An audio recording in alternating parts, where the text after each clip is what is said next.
Thanks for watching this job-seeking video from the Johnson County Public Library.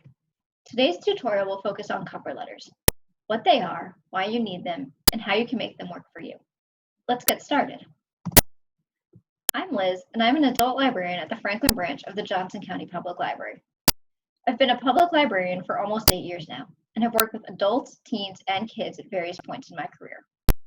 I'm also a former job seeker.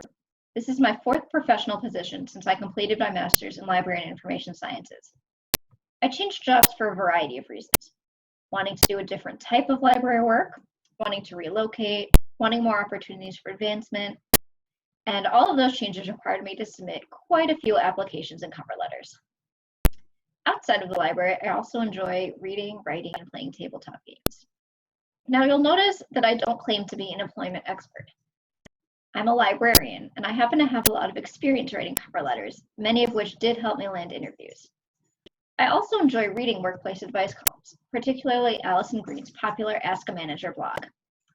In this video, I'll share tips that I've learned from these experts. Now, you're watching a video about cover letters, which means you're probably applying for jobs. First and foremost, don't panic, especially in these uncertain times, where you may have been laid off or furloughed or had to take a pay cut due to the impact of COVID-19, you are not alone. And if you're worried that getting laid off will hurt your chances as an applicant, no good employer will hold that against you.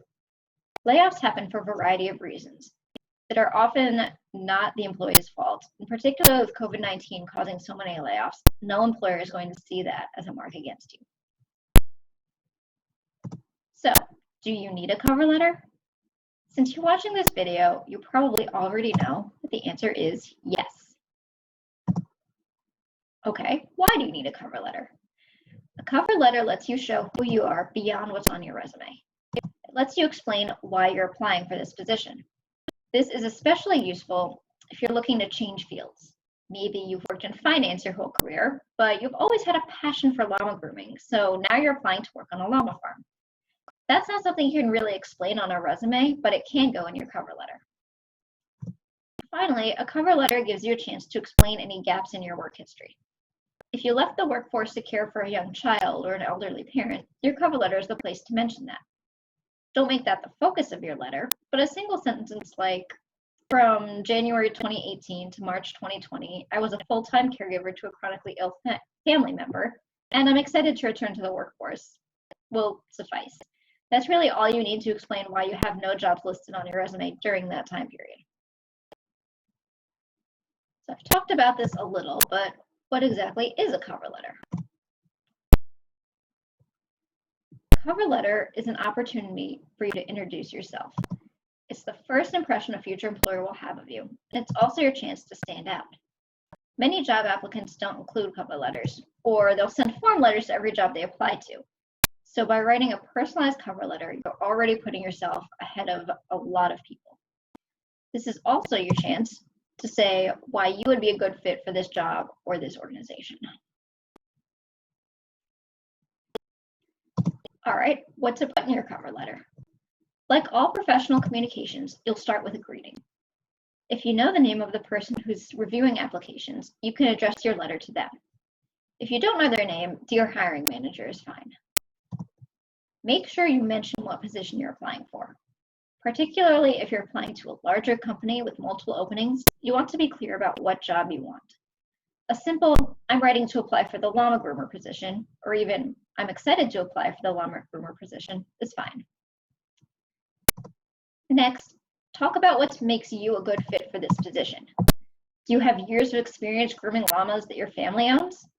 Do you volunteer at the Indiana State Fair's llama costume contest every year?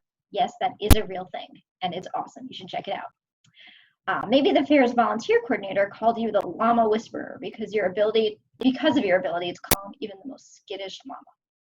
Whatever relevant experience you have, put it in your cover letter. Your cover letter, as I mentioned, is also a place to discuss any unusual circumstances.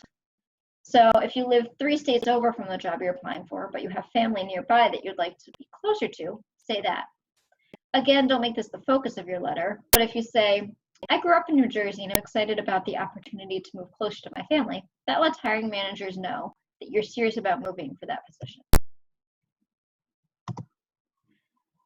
Allison Green sums all of this up in her article in New York Magazine's The Cut. Your cover letter should go beyond your basic work history to talk about things that make you especially well suited for the job. For example, if you're applying for an assistant job that requires being highly organized and you neurotically track your household finances in a detailed, color-coded spreadsheet, most hiring managers would love to know that because it says something about the kind of attention to detail you'd bring to the job. And that's not something you could put on your resume, but it can go in your cover letter.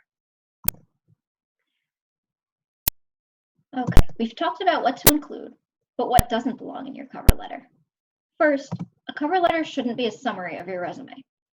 When you apply for a job, you have 2 to 3 pages to make a case for yourself with your cover letter and resume. Why waste one of those pages restating the same information that's on your resume? Next, you'll want to avoid descriptions like hardworking or organized. These aren't bad traits to have, but anyone can claim to be hardworking in a cover letter. You want to show the employer that you're hardworking with specifics. So instead of saying you're a hard worker, say that you consistently submitted at least 30 TPS reports a month, when the average for your department was 25, if that's actually the case. Which brings me to the next one, our biggest one, lies.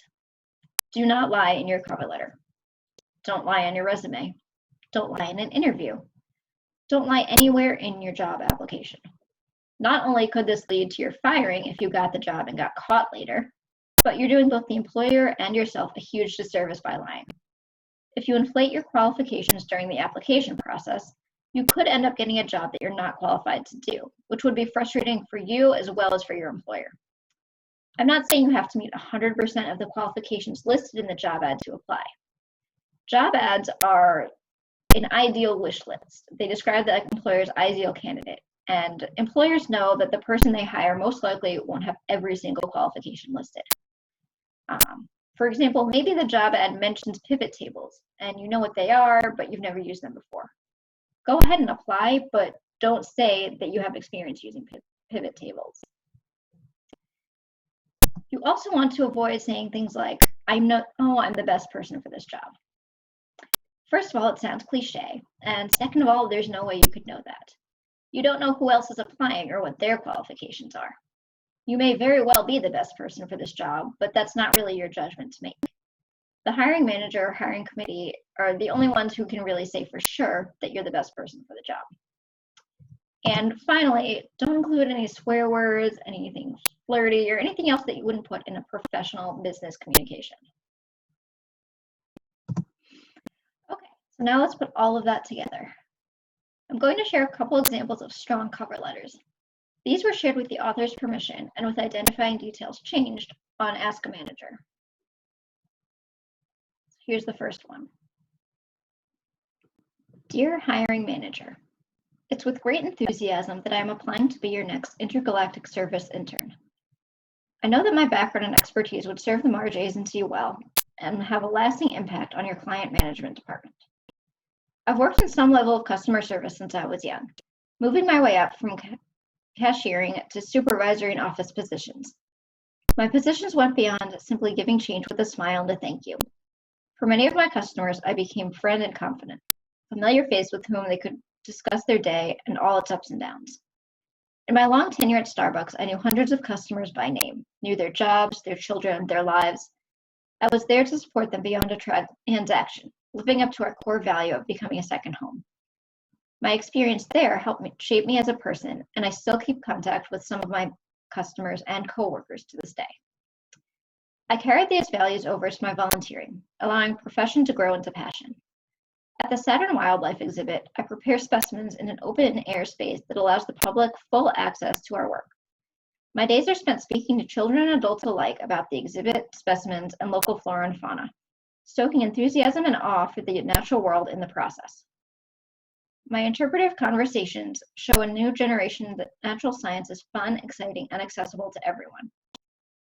Beyond my love of working with people, I also have a broad and expansive set of technical skills. Working at the Saturn Veterinary Clinic doesn't just afford me client interaction and puppies to adore. Every day I'm on my feet and on the move, dealing with complicated system processes and problem solving on the fly to help ease the workload of our 6 doctors. Scheduling, cleaning, pet wrangling, sample collecting, you name it, I do it. I have a knack for wearing many hats. and revel in the challenge of new experiences. I'd be thrilled with the opportunity to learn more about this internship and would love to talk about the contribution I can make to the Mars Agency. Thank you for your consideration, and I hope to hear from you soon. Warmest regards, applicant. Okay, there's one example. Another example that talks a little bit about a gap in employment. And again, details have been changed. Dear Archmeister Ebros, please find attached in this email my resume and references for the position of assistant to the Archmeister of the Citadel.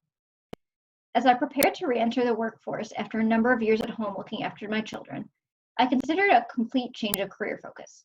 But upon reflection, I realized that I thrive at being an assistant for a number of reasons. Foremost, the skills necessary for the scheduling, arranging, planning, following up, dotting I's and crossing T's of coordination challenges seem to come naturally to me.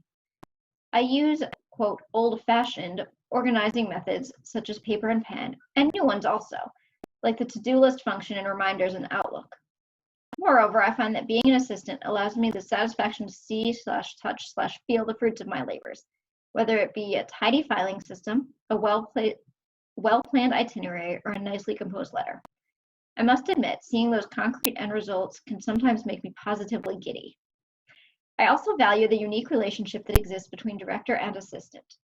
For me, it is far more satisfying to be the quiet support of someone's vision. It is much akin to when I find myself in a social situation where I do not know many people. I always look for a job to do. I am much more comfortable with a defined role, a little direction, and in one-on-one situations. While you will find me gleefully crossing off my to-dos, what truly attracted me to this position are some of the more stimulating opportunities, such as assisting in composing and editing college publications.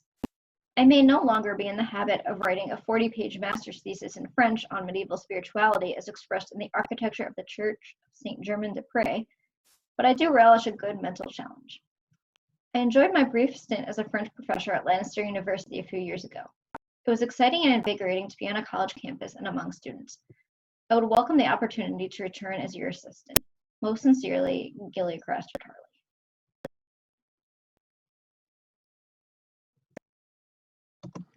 Now, again, those are just some examples with the information change. Finally, I did want to share some other job-seeking resources with you. I've mentioned Ask Manager a few times here already, and there's a section on the website that's dedicated specifically to cover letters. Yale Courses and lynda.com are both resources that are free with your JCPL library card, and they offer courses on a range of professional topics if you want to learn a new skill and strengthen your applications. And finally, the folks at Work One are the job search professionals in our community and can help you find jobs, strengthen your resume, and more. Lastly, if you'd like to submit a cover letter for me to review, send it to losissick@jcplin.org with the subject Cover Letter Review. To get the best feedback, please send your resume and the job description along with your cover letter. Thanks for watching. We hope this video has helped you with your cover letters. Best of luck with your job search.